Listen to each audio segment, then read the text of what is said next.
Hi everyone, welcome to Math Shinigami. In this video, we are going to learn about the nth root of unity. This is the 11th lecture video. तो ठीक है, let's learn about nth root of unity. तो nth root of unity, what do you think about nth root of unity? So 1 का nth root, 1 raised to the power 1 by n. This is the nth root of unity. ठीक है, तो अब हमें we have to find its values. हमें इसकी इसकी values बतानी है कि कौन कौन सी वैल्यूज़ हैं. तो एक काम करते हैं, इसको z इक्वल्स टू मान लेते हैं, z इक्वल्स टू 1 की पावर 1 बाय n. ठीक है, तो अब हमें z की वैल्यूज़ बतानी है. पहली बात देखो, इसकी एक वैल्यू हमें पता है 1 तो होगी होगी. ठीक है, नो डाउट 1 तो होगी होगी. ठीक है, but the but we can't say that it is only 1. इसकी और भी वैल्यूज आएंगी, क्योंकि जब हम z को इक्वल्स टू अगर 1 upon 1 to the power 1 by 2 करेंगे तो इसकी वैल्यूज दो आती हैं प्लस माइनस 1. तो इसकी टोटल n वैल्यूज होंगी, इसके n सॉल्यूशंस होंगे. अब वो कैसे होंगे, देखो, तो हमने दोनों साइड n का होल पावर ले ली, तो z to the power n is equals to 1. ठीक है, अब हमें इसको अब हमें इसके सॉल्यूशंस निकालने हैं. तो अब हमने एक ट्रिक लगाई, हमें एक ट्रिक लगाई. देखो, हमें 1 की पावर 1 बाय n को इवेल्युएट करना है. अब हम इसको कितने आराम से इवेल्युएट कैसे कर सकते हैं. हमें पता है कि जब हमारा cos theta plus I sine theta, हमें डी मोइवर थ्योरम पता है कि पावर n होती थी, तो हम इसको लिख देते थे cos n theta plus I sign n theta. तो पावर कितने अच्छे से, कि पावर हमारी इक्वेशन फिर पावर में नहीं रही, हमारी ये पावर में थी पर अब ये पावर में नहीं है. ठीक है, तो अब हम क्या करते हैं, हमें इसको पोलर फॉर्म में लिख लेते हैं 1 को, क्योंकि जिससे कि 1 की पावर 1 बाय n है, और हम फिर उसके बाद ये इक्वेशन यूज़ कर सकते हैं. ठीक है, ठीक है, तो हमने इसको उसके पावर 1 को हमने लिखा. अब 1 1 क्या होता है, बेसिकली कॉस 0 होता है.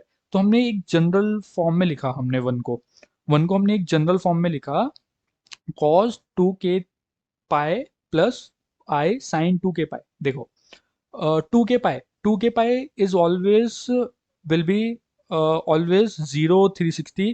it will be always on the positive x-axis, it will be the positive x-axis. 2k pi will always be positive k y axis, कि हमेशा 0 आएगा, 360 आएगा, 720 आएगा, तो वो यहीं पे आएगा. और यहाँ पे हमेशा ये 1 होता है और ये साइन -1 होता है. ठीक है, अब k की वैल्यूज कुछ भी हो सकते हैं, k एक इंटीजर है, हमने जनरल फॉर्म में लिखा, क्योंकि अगर हम सिर्फ 0 वाला ले लेंगे तो हमारा सिर्फ एक ही सॉल्यूशन आएगा, 1 1 वाला सॉल्यूशन आएगा. तो इसलिए हमें इसके n सॉल्यूशन चाहिए, तो इसलिए हमने इसको एक जनरल फॉर्म में लिखा. और k हमारा इंटीजर है, k अभी मैं कुछ कुछ भी नहीं डाल रहा हूँ, k को बस मैं एक इंटीजर पर डाल रहा हूँ अभी. ठीक है, तो हमने इसको लिखा, z हमारा हो गया, ये पार्ट हो गया, और फिर हमने डी मोइवर थ्योरम लगा दी, तो ये बन गया. ठीक है, अब मैं कह रहा हूँ कि k मेरा 0 से लेकर n-1 तक है. देखो, 0 से लेकर n-1 तक n सॉल्यूशंस आएंगे. ठीक है, अब मैं कह रहा हूँ कि ये ही सॉल्यूशंस होंगे, इसके यूनिक सॉल्यूशंस. इसके तो इनफाइनाइट सॉल्यूशंस होंगे, क्योंकि k मेरे इंटीजर कहीं से कहीं तक भी जा सकता है. सॉल्यूशंस इनफाइनाइट होंगे, बट यूनिक सॉल्यूशन यही होंगे. यूनिक सॉल्यूशन यही होंगे. और इनफाइनाइट सॉल्यूशन इज बेसिकली, मतलब infinite solution infinite solution in the sense कि कॉस, मान लो इसका 2k पाई बाय n, मान लो 30 डिग्री आ सकता है 30 डिग्री, कि भाई k 1 हो गया और n मेरा हो गया 12, n 12 हो गया, तो फिर मेरा आ सकता है 30 डिग्री. तो ये एक सॉल्यूशन होगा. ठीक है, ये एक सॉल्यूशन होगा, पर एक ये वाला सॉल्यूशन भी हो जाएगा फिर तो, क्योंकि ये ट्रिग्नोमेट्री है, ट्रिग्नोमेट्री में ये वाली वैल्यूज इनफाइनाइट है. प्लस आई साइन 390, ये भी वैल्यू हो जाएगी. फिर इसमें हम 360 और ऐड कर देंगे, वो एक और सॉल्यूशन बन जाएगा. 360 और ऐड करके एक और सॉल्यूशन बन जाएगा. तो इस सेंस में इनफाइनाइट बता रहा हूँ, पर जो यूनिक होंगे, यूनिक कौन से होंगे, यूनिक होंगे जो कि जब हमारा ये angle 2k pi by n will be 0 से 2 पाई के बीच में होगा, वहां पे ये यूनिक एंगल्स होंगे. क्योंकि 2 पाई से जैसे ये एंगल इंक्रीज हो जाएगा, तो ये रिपीट करेगा, ये ये रिपीट करेगा. ठीक है, अगर ऐसे भी नहीं समझ आता है तो एक बार ऐसे देख लो. चलो ऐसे भी दिखा देते हैं. मान लो z की पावर n इक्वल्स टू 1 है. ठीक है, z की पावर n, उससे ही हमें पता चल रहा है, पहले तो n सॉल्यूशन आएंगे. ठीक है, रुको, ये वाला वे मैं अभी दिखाता हूँ. ये थोड़ा मैंने पहले बता दिया, सॉरी. चलो ये अभी दिखाता हूँ. तो अब एक और वे देख लो कि के जीरो इज इक्विवेलेंट कि के इक्वल्स टू एन है, ठीक है। के मेरा इंटीजर है, मैंने जीरो से स्टार्ट किया, मैं नेगेटिव में भी जा सकता हूँ, पर नेगेटिव नेगेटिव में भी बात वही पड़ेगी। पहले पॉजिटिव वाले देख लेते हैं, फिर नेगेटिव में भी बात वही पड़ेगी। तो अगर मैं जीरो से लेकर n-1 तक मेरे यूनिक आ गए क्योंकि n सॉल्यूशंस आ गए, फिर उसके बाद जो इसके बाद n आएगा वो मेरा जीरो के इक्विवेलेंट होगा, मतलब ये रिपीट करेंगे यहाँ से सॉल्यूशंस। फिर वो कैसे, के जीरो डाला मैंने यहाँ पे के को जीरो डाला तो मेरा वन आ गया, और फिर के को मैंने यहाँ पे मैंने के को एन डाला तो भी मेरा वन आ गया, ठीक है। तो ये सॉल्यूशंस रिपीट कर रहे हैं, ठीक है। तो इस वजह से हमारा z इक्वल्स टू ये हमारा सॉल्यूशन आता है cos 2k। ये सॉल्यूशन कैसे आता है, वन को हमने लिखा cos 2k pi plus I sine 2k पाई, ठीक है। k is an integer, and k ranges from 0 to n-1 for unique solutions. So these are our n roots of unity, ठीक है। n roots of unity ये होती है। अब देखो, जो रूट्स होते हैं ना वो इस फॉर्म में होते हैं। वो कैसे इस फॉर्म में होते हैं, ठीक है। हमारे रूट्स ये है, ठीक है। हमने अल्फा को हमने ये माना, हमने एक अल्फा को ये वाला मान लिया पार्ट जो कि के से हट के, क्योंकि के हमारा वेरिएबल हो गया, बाकी सब कुछ फिक्स है, के वेरिएबल है। तो के को हम इसकी पावर में ले गए। हम जेड को कैसे लिखेंगे, cos 2 pi by N plus I sine 2 pi by N to the power K. De Moivre theorem लगाइए फिर से, ठीक है। तो ये वाला जो पार्ट है इसको हमने अल्फा कह दिया, ये हमने अल्फा कह दिया। तो z हमारा हो गया अल्फा की पावर k, और k कहाँ से कहाँ तक जा रहा है, जीरो से लेकर n-1 तक। तो जीरो पे वन हो गया, जीरो फिर 1 2 3 से लेकर n-1 तक। तो ये आ गए हमारे n सॉल्यूशंस, ये हमारे n सॉल्यूशंस हैं ये, ठीक है। अब देखो, अब मैं वापस से आता हूँ। मान लो कि अगर हम इस वे में करें और हमारा सॉल्यूशन ये आ रहा था और के की वैल्यू हमारी इंटीजर है, तो बेसिकली के मेरा कहाँ से कहाँ तक जा रहा है, मान लो के इंटीजर है, कुछ भी है, मान लो अल्फा की -2, अल्फा की -5, अल्फा की 15, ठीक है। ये भी सॉल्यूशंस हैं इसके, पर मैं कह रहा हूँ ये रिपीट करेंगे। कैसे रिपीट करेंगे, देखो, अल्फा की पावर के एक सॉल्यूशन है, जेड की power N equals to one का, अल्फा भी एक सॉल्यूशन है। तो मेरे को पता है अल्फा की power N is equals to one होगा हमेशा, अल्फा की पावर एन हमेशा वन होगा, ठीक है। अब देखो ये वही कॉन्सेप्ट लग गया, हमें पता है आई की पावर 4 इक्वल्स टू वन होता है। तो आई का अगर हमें एन निकालना होता है तो इस बेसिकली आई को हम लिख देते हैं, एन को लिख देते हैं 4 क्वेश्चन प्लस रिमाइंडर, 4 से डिवाइड कर देते हैं एन को, क्वेश्चन प्लस रिमाइंडर करके ये वाला पार्ट तो वन दे देगा, तो आई की पावर आर आ जाता है, ठीक है। ये भी वैसे ही हो जाएगा, ठीक है। तो अब इसमें हम कैसे करेंगे, हमने कुछ n सॉल्यूशंस निकाल लिए, हमारा n है, ठीक है। हमने n सॉल्यूशंस ऐसे निकाल लिए, हमने 0 1 2 से लेकर n-1 तक सॉल्यूशंस निकाल लिए, ठीक है।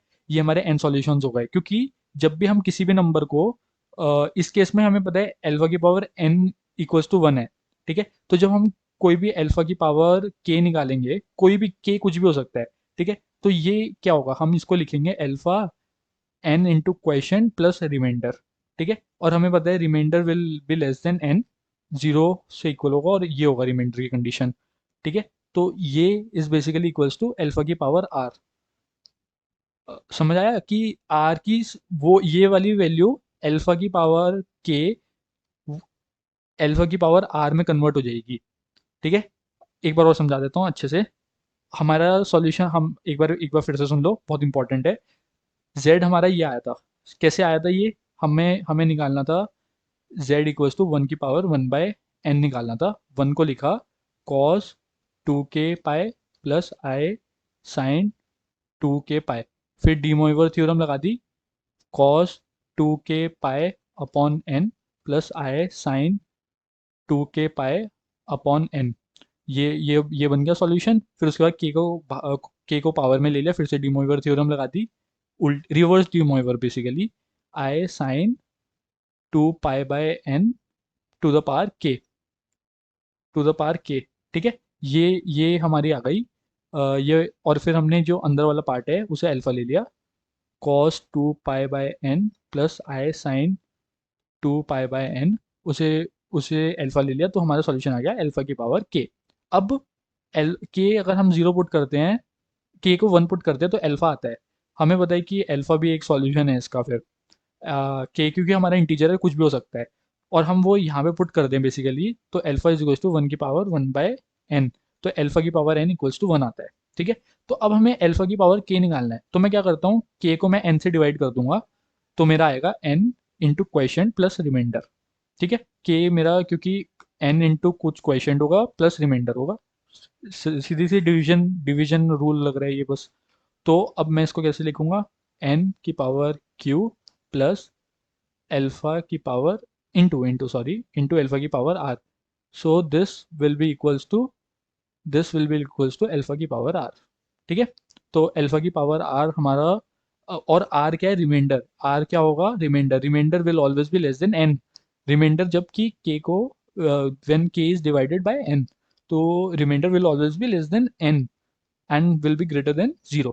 ठीक है, तो समझ आया, ये हमारे, तो हमारे जो unique solutions, we will have infinite solutions but they are repeated, so the only important solutions are when k will be from 0 to n-1, मतलब हम कॉन्जिक्यूटिव में हम k को कुछ भी ले सकते हैं, n कॉन्जिक्यूटिव n कुछ भी ले सकते हैं, हम ऐसे भी ले सकते हैं कि k को हम ले सकते हैं -1 0 से लेकर n-2 तक, ये कुछ भी ले सकते हैं, पर why to make things complicate, why to complicate things, तो हमने सिर्फ इसको 0 से लेकर n-1 तक डिफाइन कर दिया कि ये हमारे रूट्स हैं।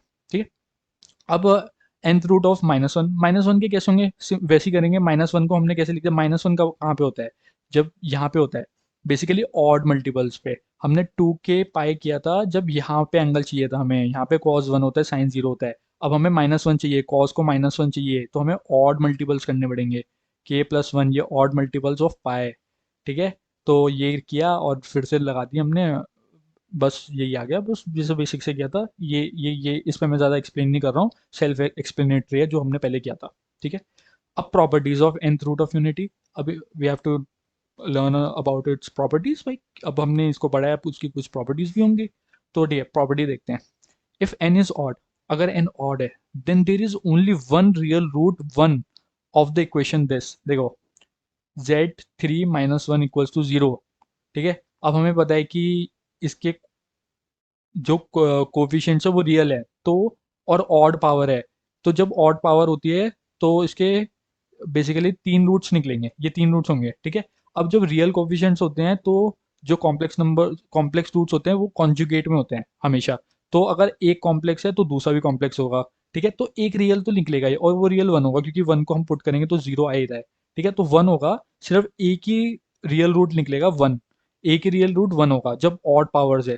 ठीक है, अगर मैं z की पावर 5 ले लूँ, -1 इक्वल्स टू 0, ठीक है, तो मेरे 5 रूट्स होंगे ऐसे, 5 रूट, एक तो मेरे को पता है 1 1 होगा ही होगा। ठीक है, अब जो बाकी के 4 रूट्स बचे, उसमें से वो चारों कॉम्प्लेक्स रूट्स होंगे, क्योंकि हमें पता है कि वो रूट्स क्या होंगे, वो रूट्स होंगे हमारे cos 2π/5। देखो यहाँ पे ये वाला अल्फा, अल्फा क्या है, 2π/n, n हमारा है 5, plus I sine 2π/5 to the power k जब 0 हुआ तो हमारा 1 मिल गया, के को जब हम 1 पुट करेंगे तो ये कॉम्प्लेक्स नंबर कॉम्प्लेक्स आ रहा है, 2 करेंगे तो भी कॉम्प्लेक्स आएगा, सॉल्व करके देखेंगे, क्योंकि basically real part imaginary part 0 नहीं हो रहा है। ठीक है, तो हमेशा कॉम्प्लेक्स ही आएगा, तो ये बाकी सारे कॉम्प्लेक्स रूट्स होंगे, तो हमें रियल रूट एक 1 ही मिलेगा। वेन n इज इवन, अब n इवन है, ठीक है, z की पावर 6 -1 इक्वल्स टू 0। ठीक है, हमें पता है +-1 दोनों स्कोर कर रहा है, तो 1 भी आएगा और -1 भी आएगा। ऑड के केस में नहीं है, अगर ऑड के केस में जैसे z, इसमें z की पावर 3 -1 में अगर हम z को -1 पुट करेंगे, then we will get -2 which is not equals to 0. So in even when n is even we will get two real roots +-1। ठीक है, ठीक है, सिंपल सी प्रॉपर्टी थी। और and when n is odd we will get only one real root. इसको थोड़ा सा हम ऐसे भी कर सकते हैं, ऐसे, जब हमें a की power n equals to b की पावर n दिया, ठीक है, तो हम इसको इसको हम कर सकते हैं a/b की power n is equals to 1। अगर n हमारा ऑड है तो सिर्फ a इक्वल्स टू b एक सॉल्यूशन होगा, और अगर अगर मतलब a/b इक्वल्स टू 1 हमारा एक सॉल्यूशन होगा, और अगर n इवन है तो A by B equals to plus minus one solution होगा।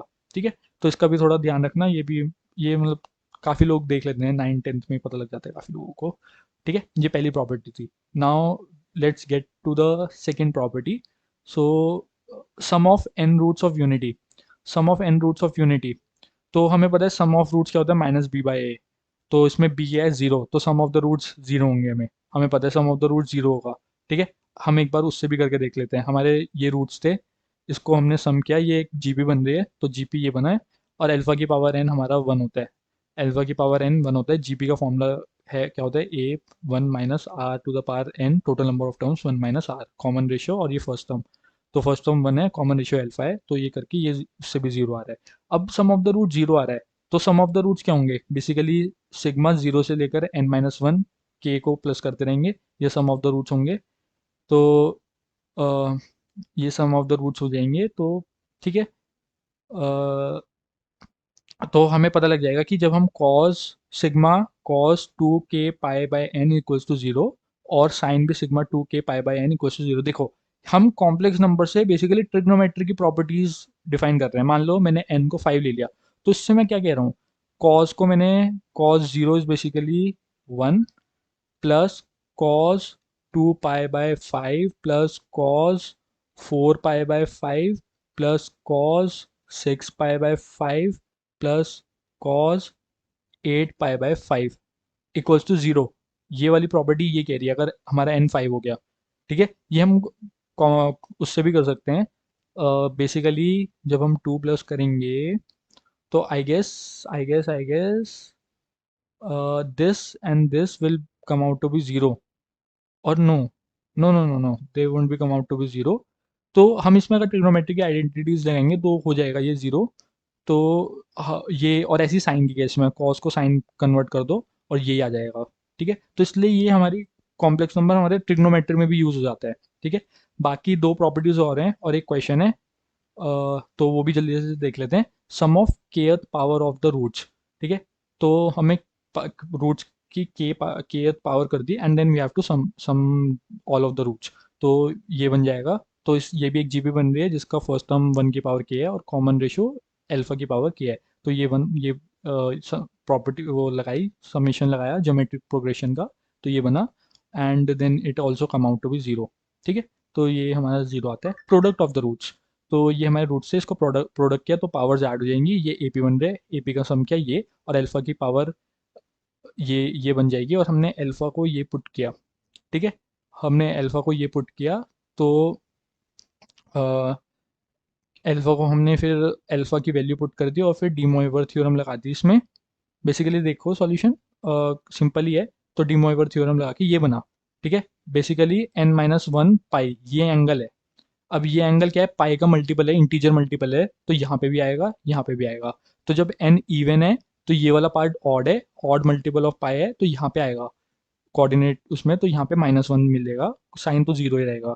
और जो साइन वाला पार्ट तो जीरो ही देगा, ये वाला पार्ट माइनस वन हो जाएगा। और जब एन ऑड है तो ये वाला पार्ट इवन होगा, इवन मल्टीपल होगा, तो जीरो टू पाई वगैरह वो यहाँ पे आएगा, वन देगा। ठीक है, तो ये है। हाँ, प्लॉटिंग ऑफ द रूट्स ये बहुत इंपॉर्टेंट है।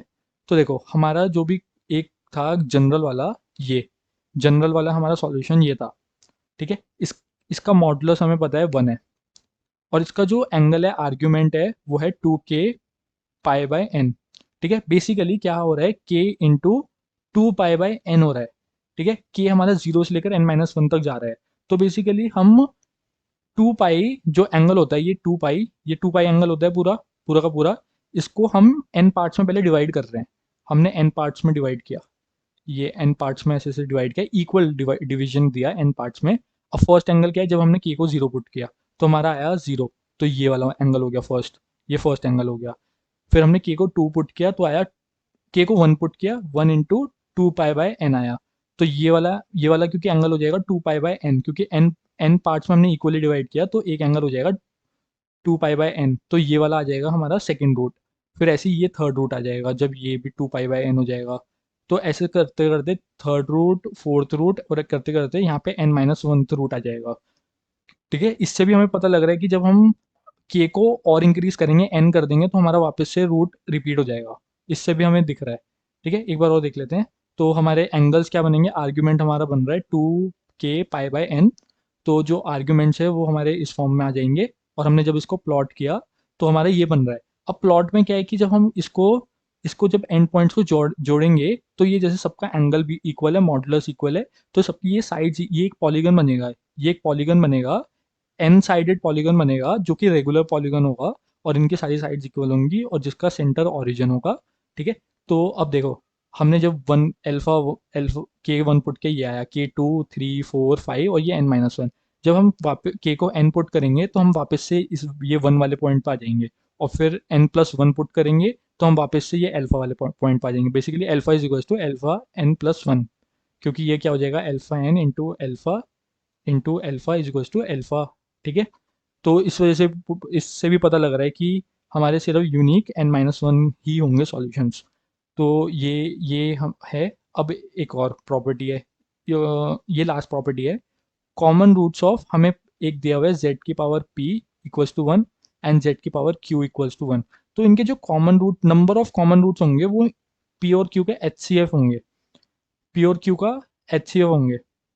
p और q का HCF क्यों होंगे, तो देखो, इनके रूट्स कॉमन कब होंगे, जब एंगल इक्वल होगा 2k π/n, ये इक्वल होगा basically 2k/p is equals to 2k π/q।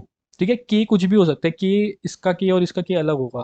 ठीक है, तो ये जब दोनों इक्वल होंगे तब हमारा हमारा इसको इसके रूट्स इक्वल होंगे। ठीक है, अब ये इक्वल कब होंगे, बेसिकली इक्वल कब होंगे, जब k/p is equals to k'/q। ठीक है, k'/q। तो बेसिकली इनका कुछ कॉमन फैक्टर्स कट रहा होगा, इनका कुछ कॉमन फैक्टर्स कटेगा तब ये दोनों इक्वल आएंगे। कैसे, ये मैं कैसे कह रहा हूँ, देखो, अ, इसको इसको लिख लो k/k' = p/q। p/q, जब हमने p/q किया तो ये कौन सा नंबर मिलेगा, ये हमें मिलेगा बेसिकली इनके जो, इसका एक प्राइम नंबर होगा जो इसमें नहीं होगा, और इसमें जो एक्स्ट्रा प्राइम नंबर होगा जो इसमें नहीं होगा। तो दिख रहा है कि मतलब HCF आ रहा है। एक बार एक एग्जांपल से समझा देता हूँ मैं, उससे अच्छे से समझ आ जाएगा। ये वाला एक एग्जांपल समझ जाओ, समझ लो, कि P को मैंने 6 लिया, Q को मैंने 3 लिया, इनका HCF क्या है, 3। ठीक है, अब जो Q के होंगे, Q के तीन तीन रूट्स कौन से होंगे, जिसका एंगल ये होगा, और P के 3 रूट्स होंगे जिसका एंगल ये होगा। ठीक है, अब देखो इसमें क्या हो रहा है, इनका HCF क्या है, 3। इनका HCF 3 है, इनका कॉमन रेशियो क्या है, कॉमन रेशियो 1/2 है। बेसिकली जब मैं p को मैं जब 2 से डिवाइड करता हूँ तो मेरे को q वाला टर्म मिल जाता है। ठीक है, तो जो इसमें इवन वाले टर्म्स होंगे, तो जब मैं इवन वाले टर्म्स को, जिसमें k 2 है, 4 है या 6 है, 6 तो नहीं आएगा क्योंकि p ही 6 है, तो 0 2, और ये 0 वाला टर्म है, ये 1 2 3 4 5, ये वाला टर्म है जब के की इक्वल। तो जब हमने ये इवन टर्म्स देखे, तो जैसे ये 4/6 है तो ये 2/3 बन जाएगा, ये वाला टर्म आ जाएगा, तो 4/3 बन जाएगा, तो ये भी 4/3 है। ठीक है, तो इनका जो HCF है उतने नंबर ऑफ रूट्स कॉमन आएंगे, इसको मैं अगर थोड़े और अच्छे से समझाऊं, तो इसको ऐसे समझो कि हमें बेसिकली k/p को कॉमन करना है, k'/q को कॉमन करना है। ठीक है, अब ये कॉमन कब होंगे, जब डिनोमिनेटर इनका कॉमन हो जाएगा। डिनोमिनेटर कब कॉमन होगा, जब मैं p को ऐसे नंबर से काटूंगा और q को भी ऐसे नंबर से काटूंगा, एक इक्वल नंबर आ जाए। और वो इक्वल नंबर क्या होगा, वो इक्वल नंबर होगा HCF, क्योंकि ये क्या होगा, HCF इंटू सम नंबर्स। ठीक है, ये भी क्या होगा, HCF इंटू सम नंबर। ठीक है, वो नंबर दोनों में कॉमन होंगे, ये वाला नंबर और ये वाला, दोनों में कॉमन नहीं होंगे ये numbers. Basically highest common factor है ना, तो ये दोनों नंबर कॉमन नहीं होंगे। तो अब मैं किसी तरह इन दोनों नंबर को उड़ा दूं। ठीक है, अब ये दोनों नंबर कैसे उड़ेंगे, देखो, HCF इंटू जो नंबर आएगा, ये एक नंबर x है। ठीक है, ये x हमेशा q से छोटा ही होगा, तो k की वैल्यू हमेशा q से छोटी है, तो एक नंबर आएगा तो ये उड़ जाएगा, ये दोनों उड़ जाएंगे, और ऐसे p का भी उड़ जाएगा। तो हमारा एक सॉल्यूशन तब कॉमन आ जाएगा। ठीक है, एक सॉल्यूशन तब कॉमन आ जाएगा। ठीक है, तो ऐसे ही करके जो भी इनका एच होगा वो सॉल्यूशन कॉमन आएगा, क्योंकि अ, अगर एच मान लो 2 है, ठीक है, एच मान लो 2 है, ठीक है, तो क्यू मेरा क्या होगा, 2 इंटू सम नंबर वाई मान लो। ठीक है, तो बेसिकली वाई क्यू से पहले 2 बार आएगा, मतलब के डैश 2 बार, एक तो वाई आएगा, एक 2 वाई होगा, के डैश। एक तो जीरो होगा, जीरो वाला तो हमेशा कॉमन ही होगा, और एक वाई हो जाएगा। ठीक है, आई होप कि मैं समझाने की कोशिश करी है। अगर कोई डाउट हो तो मेरे को उससे पूछ लेना एक बार। वीडियो काफ़ी लंबी हो रही है, मैं एक बार शॉर्ट वीडियो बना के या तो समझा दूंगा। एक क्वेश्चन देख लेते हैं। If A is equals to cos 2 pi by 7 plus I sine 2 pi by 7, then find the quadratic equation whose roots are this and this. Quadratic equation निकालने हैं, उसके रूट्स ही हैं, तो अल्फा बीटा रूट्स होने चाहिए। तो हमें पता है कि अल्फा प्लस बीटा निकालना है हमें, और अल्फा इंटू बीटा निकालना है, सम ऑफ द रूट्स और प्रोडक्ट ऑफ द रूट्स, क्योंकि हमारी क्वाड्रेटिक इक्वेशन इस फॉर्म में होती है। हमारी क्वाड्रेटिक इक्वेशन इस फॉर्म में होती है। ठीक है, तो अब हमें हमें सम ऑफ द रूट्स निकालने हैं। तो देखो, जब हमें ये 1/7, ये किस फॉर्म में है इसका एंगल, 2 पाई बाई n की फॉर्म में है, तो ये अल्फा दे रखा है हमें बेसिकली। ये देखते समझ जाना चाहिए कि हमें nth रूट ऑफ यूनिटी लगनी है इसमें, nth रूट ऑफ यूनिटी की प्रॉपर्टीज लगनी है। तो अल्फा हमें ये दिया हुआ है, और हमें पता है कि ये nth रूट ऑफ यूनिटी है, तो इसकी पावर 7 = 1 होगा। बेसिकली z की पावर 7 = 1 के सॉल्यूशंस ये होंगे उसके, क्योंकि यहाँ पे ए की पावर 1 2 3 4 5 ये सब लग ही रहा है, तो हमें पता है कि इसके रूट्स ये सब होंगे। तो इन अब हमने सम ऑफ द जब रूट्स किया तो ये बन रहा है। ठीक है, तो ये हमें पता है -1, क्योंकि सम ऑफ द रूट्स इनका सम इक्वल्स टू 0 होता है, तो इन सब का सम -1 हो जाएगा। तो हमने जब प्रोडक्ट किया तो हमने प्रोडक्ट में ये कर दिया। ठीक है, अब प्रोडक्ट में जो 7 से हायर पावर आ रही है, जो ये 7 आ रही है ये तो 1 हो जाएगा, जो 7 से हायर पावर आ रही है ये भी 1 हो जाएगा, जो 7 से हायर पावर आ रही है ये क्या हो जाएगा, 8 को मैं कैसे लिखूंगा, 7 + 1, तो ये अल्फा ए की पावर 1 हो जाएगा, ये ए की पावर 2 हो जाएगा, ये ए की पावर 3 हो जाएगा। तो हमारा हमारा सम ये बचा जब हमने इनको प्रोडक्ट किया, तो उसमें से ये तो 3 आ गया, बाकी बची ये, और ये हमें पता है -1 होता है, क्योंकि 1 + a + a² + a³ + a4 + a5 + a6 = 0 होता है। तो इसका सम -1 के इक्वल आ जाएगा। तो 2 इज द आंसर। ठीक है, तो क्वाड्रेटिक इक्वेशन नहीं, 2 हमें सम ऑफ द रूट्स मिल गए, प्रोडक्ट ऑफ द रूट्स मिल गए, तो हम क्वाड्रेटिक इक्वेशन निकाल लेंगे।